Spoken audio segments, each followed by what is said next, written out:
There is a weapon from the 1600s people still call the ancestor of the modern shotgun. 4.5 to 6 feet of barrel, smoothbore. Loaded down the muzzle, a handful at a time, a charge of black powder, a wad, a fistful of small lead balls, another wad, and rammed home with a rod. To fire it, a piece of burning cord had to drop into a pan of priming powder, ignite that priming, and then set off the main charge behind the shot. From the moment the trigger moved to the moment the shot cleared, the muzzle was long enough for a bird to see it coming. 400 years later, a pump-action shotgun on a stand in a gun shop weighs about 7 pounds and cycles a fresh shell in under a second. Everything between those two objects is one story. The engineering that got from a piece of pipe with a burning cord to a repeating shotgun on a rack behind a counter is one of the longest continuous engineering marvels in the history of firearms. Nobody tells it as one story. They tell it as a list of names. The list of names has one date wrong, one man credited who should not be, and one word in it that appears earlier than anybody says. Hold on to 1776. I am Brett Callahan. I went and read the file on this one, and I will tell you where the file stops and where the story most of you have been handed does not match what is in it. Here is the version most people arrive with. Shotguns started as blunderbusses in the 1600s. Then Browning invented everything that mattered.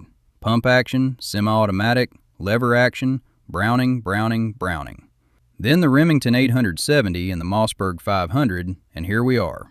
That is the version on the placards, in the magazine features, and in half the videos on this platform.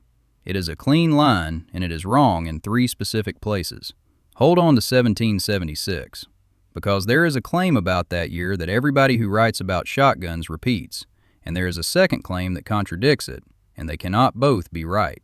One of them puts the word shotgun in a place you would not expect. The other one puts it in a book you have probably heard of. Only one of those two claims is where the file actually starts. We are going to walk from a piece of pipe with a burning cord to a weapon that cycles under a second. We are going to stop at the engineering marvel on that stand behind me, the one credit that got handed to the wrong man, and the sentence from the file that ends the story the placard is telling. The problem the shotgun was shaped by is simple to say and hard to solve. A bird in flight is small, fast, and moving in a direction the shooter cannot predict a second before the trigger breaks. A single ball, fired from a smoothbore barrel, misses that bird almost every time. The requirement, stated in the plainest possible way, was to put enough projectiles in the air at once that some of them would land where the bird was about to be. That is the whole design brief. Everything from the 1600s forward, every mechanism, every barrel length, every ignition system, every loading arrangement is a variation on that one requirement. The people handed the problem were gunsmiths across Europe in the 1600s, mostly German, mostly working for aristocrats who hunted birds because peasants poached them. The institutions were the courts and the trade guilds. The names do not survive as a single inventor because there was no single inventor. The blunderbuss, that short muzzle-loading musket fired from the shoulder, is the shape most sources point to as the precursor. It threw a spread of shot at close range, and for 150 years, that was the state of the art. It was a rough weapon for a rough job. The constraint was ignition. The matchlock, the earliest system, required a piece of burning cord to drop into a pan, ignite the priming powder, and then set off the main charge behind the shot. That entire sequence took long enough that a moving bird was gone before the shot cleared the barrel. That single flaw is why the whole 17th century looks the way it does. Every improvement that follows, the flintlock, the percussion cap, the self-contained cartridge, is one long argument against that delay. The measurement is the delay. The verdict is that the bird got away. Stay with me here, because this is the moment the story stops being about the object and starts being about the men who made the decisions. That is the mezzo question running underneath every one of these videos. Not what was it, who decided, and on what evidence. Which gunsmith solved which piece of the delay, and who got the credit, and who did not. Before I hand you the answer, I want one thing from you. In the comments, tell me who you think deserves the credit for the modern pump-action shotgun. Not who you have been told, who you think, based on what you already know before the reveal lands. Then we will see if you and I agree. And keep 1776 in the back of your head. It is coming back. By 1770, reliable Damascus barrels, barrels made by winding iron and steel strips around a mandrel and hammer welding them together, were readily available to gunsmiths. That is the first hinge. 2 decades later, by 1790, double-barrel flintlock shotguns were on the market. 20 years to go from a reliable single barrel to 2 of them mounted side by side and fired independently. The comparator is the matchlock the double replaced. 1 shot, 1 ignition delay of the sort we already described, and a reload measured in the tens of seconds. 2 barrels changed the math. A missed first shot no longer meant a walk home. That doubling, a matched axis comparison of shots per encounter, from 1 to 2, is why the fowling piece stopped being a peasant weapon and became a gentleman's sporting arm. The second hinge is ignition. Flintlock replaced matchlock because a spark struck from flint against steel arrives faster than a burning cord dropped into a pan. Then percussion replaced flint because a cap of fulminate detonated under a hammer arrives faster than a spark. Then the self-contained cartridge replaced loose powder, wad, and shot because everything happening inside a brass hull happens faster than everything happening loose. Each generation of ignition took the delay down by a factor the shooter could feel in his hands. The comparator is not one rival object, it is the previous generation of the same object. That is the axis, delay from trigger to muzzle. Every step on that axis is a story about a bird that stopped getting away. A 1600s fowling piece had a barrel between 4.5 and 6 feet long. 6 feet is the height of a man. Imagine standing next to somebody your own size, holding the top of his head with one hand and the bottom of his feet with the other, and trying to swing that assembly onto a bird crossing your line of sight. That is the object the modern shotgun descends from. A modern pump-action barrel is closer to 18 or 20 inches, roughly the length of your forearm from elbow to fingertips. The engineering marvel is the distance between those 2 arm lengths. The receiver is the frame that holds the action, the working parts. A smoothbore barrel has no spiral rifling cut into its inside surface, which is why a shotgun throws a pattern of pellets rather than spinning a single bullet down a groove. A shot shell is the cartridge that holds either shot, many small pellets, or a slug, which is one large projectile. Break action means the barrel hinges open at the rear to load. Pump action means the fore-end, the wooden or synthetic grip under the barrel, slides back and forward to cycle a fresh shell. Semi-automatic means the recoil or gas of the previous shot does that same cycling for you. That is the version everybody already has. Fowling pieces to pump actions in 12 neat steps. Credit to the usual names, a chronology that reads like a museum placard. Here's what happened next, and it is not in the version. Because the moment the mechanism became a repeating one, the moment a shotgun could fire more than 2 shots without a reload, the credit for it got handed to the wrong man, and it has stayed on him ever since. By 1870, the breech-loading shotgun was perfected. Perfected in the sense that a shooter could break the barrels open at the rear, drop in 2 fresh shells, close it, and be firing again inside a handful of seconds. Before that, reloading a muzzleloader in the field meant standing the weapon on its butt, pouring measured powder down the barrel, seating a wad, pouring the shot, seating another wad, and ramming the whole assembly home with a rod. A process measured not in seconds, but in half minutes, done with hands that were often cold, often wet, and often shaking from the last shot. Within the following decade, roughly by 1880, the hammerless double had been perfected as well, which meant the exposed hammers that had defined the sporting shotgun for generations were gone. 2 shells, barrels open at the rear, no external hammers to snag on brush. A break-action shotgun weighs 6 to 8 pounds. On a cold morning in a duck blind, with wet hands, that weight becomes the whole world. The safety is a small piece of metal on the tang behind the receiver. The trigger pull is a matter of ounces. When a flight of birds comes in low and fast over water, the shooter has perhaps 2 seconds to mount the gun, swing through the lead, break the trigger on the first barrel, adjust for the second bird, break the second trigger, and open the action for a reload before the flight is gone. Every one of those actions is a small motion, and every small motion is where fatigue and cold live. A shotgun is a small mechanism carried by a body that is failing at everything else. The verdict the 1870 hinge forced was this: the muzzle-loading sporting shotgun, which had been the standard for 250 years, was obsolete inside a single generation. Not because it stopped working. It worked the day breech loading arrived, and it worked the day after. It was obsolete because the man in the next blind had a breech loader, and he was firing twice as often, and he was going home with more birds. That is how a technology dies, not by failing on paper, by failing next to somebody else's success. The muzzle-loading fowling piece did not lose an argument, it lost a market, and once it lost the market, no serious maker built one again. The counter case is real. A well-made muzzle-loading shotgun in the hands of a skilled shooter on a walked-up shoot rather than a driven one could still kill birds cleanly at 40 yards through the 1880s and beyond. Craftsmanship in a percussion double was often higher than in the early breech loaders that replaced it. The best argument for the old system is that the new one won on speed, and speed is not the same thing as quality. Because here is the flaw the breech loader introduced. 2 shots. Only ever 2 shots. Break the action, load 2 shells, close it, fire twice, break it again. 2. That number is the whole reason the next 50 years of shotgun engineering happened, and it is where the credit starts going to the wrong man. 2 shots. That was the ceiling the double-barrel shotgun could not clear. Every improvement between 1870 and 1880 had been aimed at making those 2 shots faster, cleaner, and safer. Breech loading, self-contained cartridges, hammerless action, all of it collapsed against the same ceiling. 2 rounds, then a reload. In the field, against a flight of birds that came in 5 or 6 at a time, 2 rounds meant 3 or 4 birds that got away untouched. In the shop, it meant a customer who was willing to pay for a mechanism that could hold 3 or 4 or 5 shells at once, and could fire them without breaking the action open between shots. The market wanted a repeater. The mechanism did not exist yet.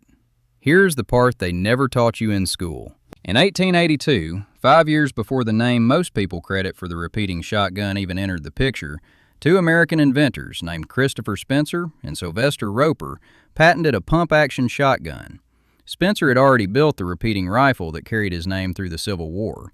Roper was a mechanical polymath who had been designing repeating firearms since the 1860s. Together, in 1882, they filed and received the patent for the mechanism the modern pump-action shotgun descends from.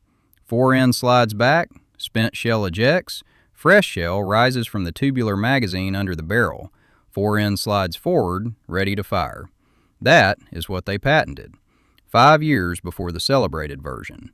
And the celebrated version has been the one the placard's name ever since. No public reversal was ever issued. The Spencer-Roper patent did not get erased. It simply lost the market. Their design did not sell in the numbers the later version did, their company did not survive, and popular history did what popular history always does. It filed the loser under earlier attempts and the winner under inventor. The credit followed the sales figures, not the patent date. And that credit has been repeated so consistently across so many magazine articles and museum placards and popular histories that most people now genuinely believe the celebrated version was first. It was not. It was 5th or 6th. It was just the one that sold. The constraint the market was solving was reliability at price. Spencer and Roper's mechanism worked, but it was expensive to manufacture and finicky to service. The celebrated version that arrived 5 years later was cheaper to produce, simpler to strip and clean, and backed by a manufacturer with distribution reach the smaller shop did not have. The market was not adjudicating patent priority. It was adjudicating cost, availability, and the durability of the design under years of hard use. On those axes, the later gun won. On the axis of who patented first, it did not. Somebody had to carry that. Spencer died in 1922. Roper died decades earlier. Neither of them is in a shotgun history most people read today. The mechanism they patented is in almost every pump-action shotgun sold in the last 140 years. The story they lost is the story we are about to finish. Because the market decision was not the only thing that got made in that decade. In the 20th century, the repeating shotgun stopped being a novelty and became a category. The Remington 870, a pump-action design that debuted in the 1950s, has sold in numbers larger than any other shotgun in production. The Mossberg 500, another pump-action from the early 1960s, competes with it on price and outlasts it in some military and police contracts. Between those two designs, the pump-action shotgun became the standard American long gun outside the deer stand, a hunting tool, a home defense tool, a law enforcement tool, and a military breaching tool, all built around the same fundamental mechanism Spencer and Roper had patented in 1882. That mechanism, once it was cheap enough, went everywhere. In 1898, a semi-automatic shotgun mechanism was designed that used the recoil of the previous shot to cycle the next shell, no fore-end to work by hand. The Auto 5, as it became known, went into production shortly after and stayed in production for nearly 100 years. The comparative pair is clean. The pump action holds 5 shells and cycles by hand at roughly 1 shot per second in trained hands. The semi-automatic holds 5 shells and cycles automatically at roughly 2 to 3 shots per second. Same magazine capacity, roughly double the rate of fire. The two mechanisms have shared the market for 125 years, and neither one has displaced the other. What the shotgun changed is not a body count, it is a category. The shotgun is the weapon that ended the idea that a hunter needed a single perfect shot. It rewrote sport shooting into pattern shooting. It gave home defense a mechanism that a person with no training could operate under stress. Pump, aim, fire, pump. It gave law enforcement a breaching tool that opened doors without collapsing structures behind them. It gave militaries a close-quarters weapon that outperformed rifles indoors. 400 years after the fowling piece, the shotgun is still in service in every one of those roles. That is decisiveness. Not one battle, one category, held for 4 centuries. Which brings us back to 1776. Because the shotgun's 400-year run has one thing everybody who writes about it agrees on, a year when the word itself first appears in the written record. 1 year. Nobody argues about it. Everybody names the same date. And there is a second claim in a second source that names a completely different date and a completely different place, and the two claims cannot both be right. The 1776 answer is coming next. The reason both claims exist, and what that disagreement tells you about where the shotgun really started, is the last stop on this walk. The word shotgun has a first appearance in the written record. That is not in dispute. What is in dispute is where.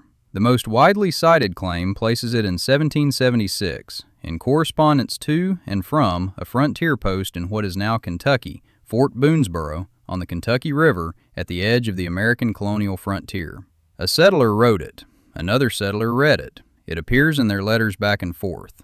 That is the claim that shows up in every mainstream reference, every general interest article, every survey that a viewer is likely to hit first. And it is one of 2 claims, not one. The second claim, in the other body of literature, is that the first documented use of the word shotgun is in a work by James Fenimore Cooper, the American novelist who wrote the frontier books your grandfather read.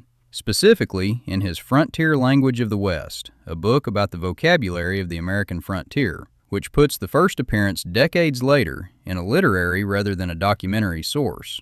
And here's the thing nobody in the popular chronology reconciles. Both claims are repeated confidently. Neither one names the primary evidence for the other. The Fort Boonesboro claim is repeated by the reference works. The Cooper claim is repeated by the enthusiast writers, and they have been repeating past each other for a very long time.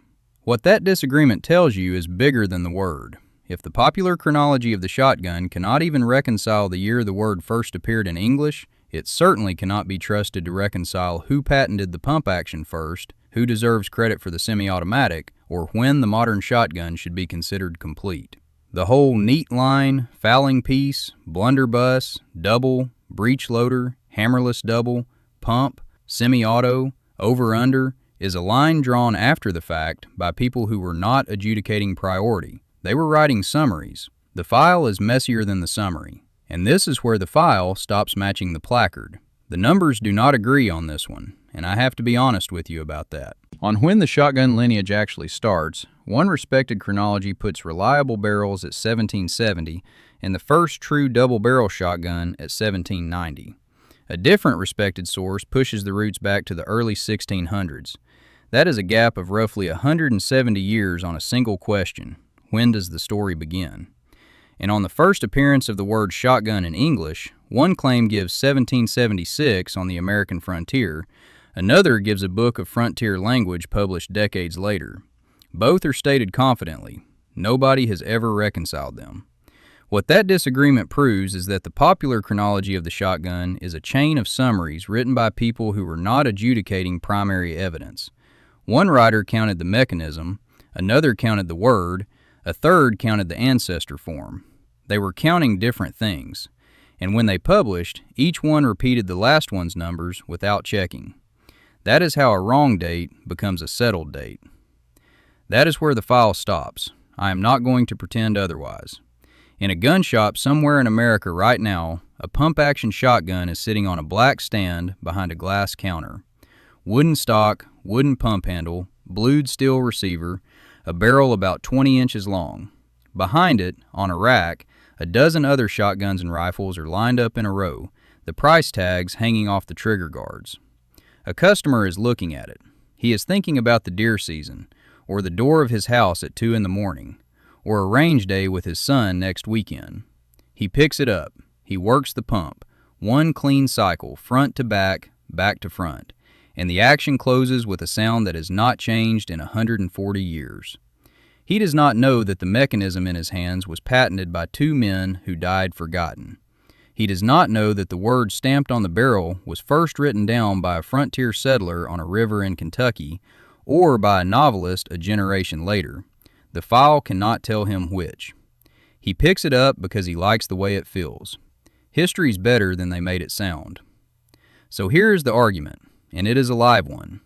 Some of you will say the first successful pump-action shotgun belongs to the celebrated name in 1900-something, because sales and durability decided it. Others will say it belongs to Spencer and Roper in 1882, because patents decided it.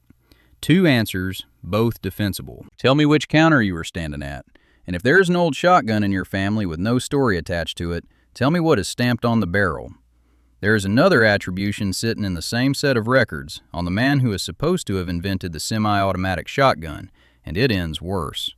History's better than they made it sound. See you next time.